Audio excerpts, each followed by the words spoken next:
Hello beautiful people! Welcome back to my channel. This is your Mama Sam. Hello mga amigo, amiga, kumare at kumpare. Kamusta kayong lahat? Sana lahat kayo ay okay at safe ngayong araw na to.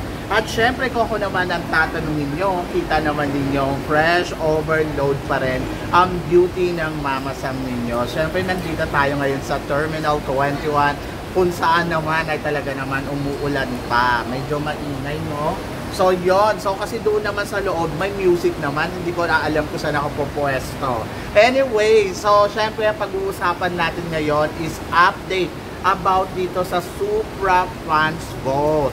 So, syempre, ang mga nagli-lead talaga ngayon dito sa Super Fans Boat ay mga nakapasok ay sina Colombia, Curacao, Denmark, Guatemala, Haiti, Indonesia, Myanmar, Philippines, United States, and of course, Vietnam. Kung mapapansin ninyo guys, syempre pasok na pasok sa mga ang pambato natin na si Aletheia. So ito na guys, pasok na siya sa banga, di ba? So nakakatuwa dahil umaarangkada naman talaga ang suporta ng ating mga kababayan dito kay Aletheia. Kung mapapansin ninyo, wala dito yung mga front runner na talaga naman, oh my gosh, nagkakabugan katulad na lang nila Miss Thailand. Hindi rin nakapasok si Miss Thailand. At wala din dito syempre si Miss Czech Republic. Medyo mahina sila sa boto. At wala din dito si Miss South Africa na talaga namang inaasahan din natin na papasok dito. At wala din dito syempre si Miss India na talaga naman alam natin na palaban. Bagamat nandito naman ay sila Miss Indonesia, Myanmar, Philippines at Vietnam. So talaga naman nakikipagsabayan ang Pilipinas pagdating sa botohan. Ako naman ang masasabi ko, deserve naman talaga naman natin i-place ang ating pambato na si Aletheia dito sa super fun boat. Kaya guys, keep going lang kasi syempre hindi pa naman dito natatapos ang botohan. Magkakaroon pa sila ng matindi pang botohan. So ayan, tulad ng sinabi ko, dapat tuloy-tuloy lang ang boto natin. So, uulitin ko ang mga nakapasok guys, Colombia, Curacao, Denmark, Guatemala, Haiti, Indonesia, Myanmar, Philippines, United States, at Vietnam. Medyo mahihirapan talaga tayo makipagsabayan dito sa Asia dahil ang Indonesia, isa din sa mga malakas pagdating sa botohan. At syempre, malakas din si Myanmar. Malakas din talaga si Vietnam. So ayan yung mga matindi nating makakalaban pagdating dito sa botohan para makapasok sa semifinals ang ating pambato hanggang sa top 10. O, di ba? Kaya keep going.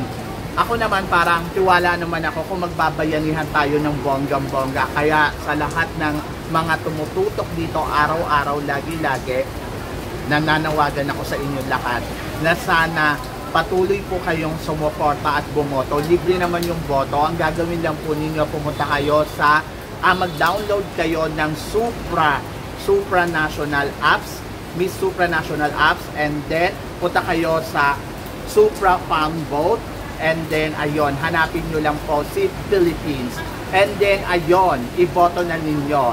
At isama na rin po ninyo syempre ang pambato natin na si Brandon Espiritu. So boto na rin kayo sa kanya para alam mo yon, magtuloy-tuloy na ang eksena ng ating mga pambato dito. Oh my God, I'm so excited. Sa pala, excited ako dahil nakikita natin yung bayanihan. Imagine niyo guys ang ina-expect ko nga, mahihirapan tayo makapasok diyan sa Super Fun Boat na yan dahil feeling ko malakas din si South Africa, malakas din si India, sila Czech Republic, pero sa awa ng Diyos naman ay nakaariba tayo ng bonggang-bongga. Pero yung mga natitira nating kalaban, medyo malakas talaga yan. Si Indonesia medyo kakabugyan.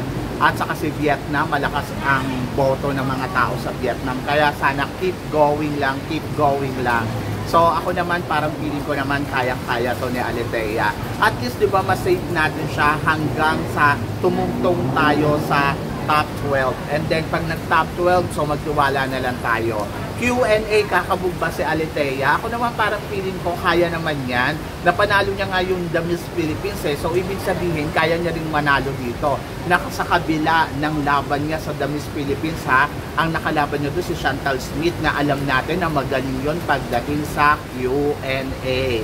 So beauty, kakabog naman ba ang beauty ni Aletea? Oo naman, Diyos ko, makikipagsabayan niya ng bonggang-bongga. Alam naman natin si Aletea na talaga namang pasabog at ex-senadora. Kaya ako para sa akin ay nako, winner yan.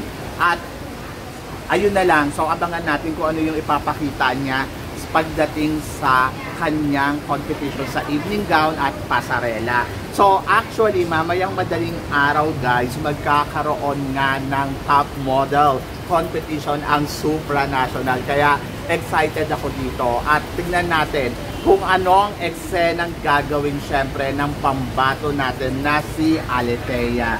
Ay nako, ako pa lang ngayon pa lang talagang masasabi ko, excited na ako. At parang feeling ko naman kakabog ng bonggang-bongga. So pasensya na guys ha, medyo maingay kasi outdoor ako. Kasi sa loob naman, okay sana, tahimik. Kaya lang, may music naman, nakakaloka.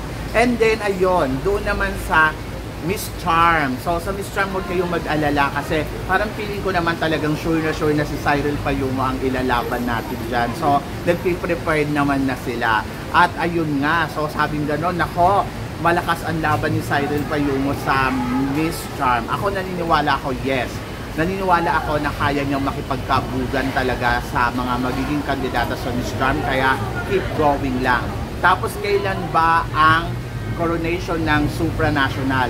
Sa July 5. So malapit na. So magkakaroon sila ng top model tomorrow, and then the next day naman ay syempre abangan natin ang kanilang preliminary competition. So si Brandon malakas din, sobrang lakas din ng chance niya talaga na masungkit ang corona ng Mr. Supranational. Kaya excited ako. Doon naman sa Mr. Supranational, si Miss Venezuela medyo guwapo din ha, saka si Czech Republic. Pero parang feeling ko pagdating sa Asia, isa talaga sa malakas si Mr. Philippines. Nakikita ko naman na makikipagkabuga naman siya doon ng bongga-bongga. Kaya laban lang, di ba? So I'm so excited.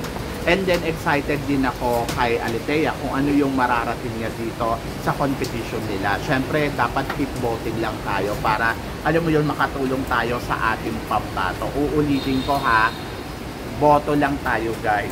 So yun. Kasi syempre, ayun na naman yung may tutulong natin sa kandidata natin para makakabog siya ng bonggang-bongga. Malay ninyo, makalusot to sa semifinals, di ba? And then of course, Binibining Pilipinas. So ayun na nga, magbibinibining Pilipinas na coronation sa July 7. Excited din dyan si Christine Ann Perez. Alam naman natin si Christine Ann na talaga naman pagdating sa Binibining Pilipinas, oh my gosh, loyal na loyal yan. So dito sa Binibining Pilipinas, syempre nagkaroon sila ng presentation. Nakita naman natin na doon pa lang sa presentation nila talagang kabugan na. Tapos nagkaroon sila ng evening gown. At nakita naman natin sa evening gown talaga namang eksena at eksena. So nagkaroon din sila ng swimsuit competition na talaga namang inabangan natin. National costume. Tapos nagkaroon sila ng closed door interview para sa mga kandidata. At ayun na nga, plus additional ng personality. So ako para sa akin sa Binibining Pilipinas, syempre hindi pa rin mawawala yung pambato ng Abra na talagang masasabi ko yung magaling to ha. Si candidate number 40. And then si candidate number 11, Caloocan, palaban din.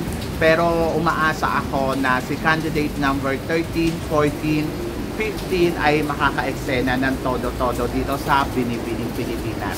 So abangan natin kung sino ang kokoronahan ng Binibining Pilipinas International at Binibining Pilipinas Globe. So sabing ganun, bakit daw wala daw Binibining Pilipinas another crown? Alam nyo guys, hindi na natin problema yan. Basta ang importante, ang Binibining Pilipinas ay keep going. So ang magiging host, sabi ni Rupa Gutierrez sa interview niya, isa daw siya sa magiging host. Mukhang nagbago yung tawag dito, yung host ng Binibining Pilipinas. Pero naniniwala ako na bukod kay Rupa Gutierrez, nandiyan pa rin syempre ang ating Miss Universe na si Catriona Gray at saka si Nicole Cordobes. ayun, parang pili ko sila pa din, at MJ Lastimosa. Hindi ko lang alam kung ang gagawin ng Binibining Pilipinas ay isang queen para sa Binibining Pilipinas International, Binibining Pilipinas World, at saka Binibining Pilipinas Universe at Miss Grand. So parang pili ko ganun yung ginawa nila na na magiging host para sa kanilang pageant. Parang tribute kasi 'di ba, ang Miss Universe, Miss World International and Grand ay nandirito sa Binibining Pilipinas dati. Dagdag na natin yung Intercontinental, di ba? So yon, so maraming crown. So ngayon dalawa na lang. So maybe in the future guys, magkaroon pa yan ng maraming corona. And then of course, bukod doon sa Binibining Pilipinas, inaabangan din natin ang Miss World Philippines. So marami pang eksenang magaganap sa Miss World. May head-to-head challenge, tapos may mga pa sila, pa-activity, so abangan natin yan. But guys, syempre keep going and keep support sa ating mga reyna. So yun, so laban lang, di ba? So malapit na yan. I'm so excited. Are you excited guys? So yun. So guys, so syempre hanggang dito na lang. Mamaya more update kasi nasa labas ako. So tumakas lang ako. So guys, maraming salamat sa mga hindi pa nakaka-subscribe dyan. Syempre don't forget to click like and subscribe my channel, at i-click na rin po ninyo ang notification bell para lagi kayong updated syempre sa aking mga chika. Sabi ng ganon, always keep smiling and always think positive. Laban lang guys. So magtiwala lang tayo sa itaas. Guys, hanggang dito na lang. Hanggang sa muli nating chikahan. Paalam. Thank you guys.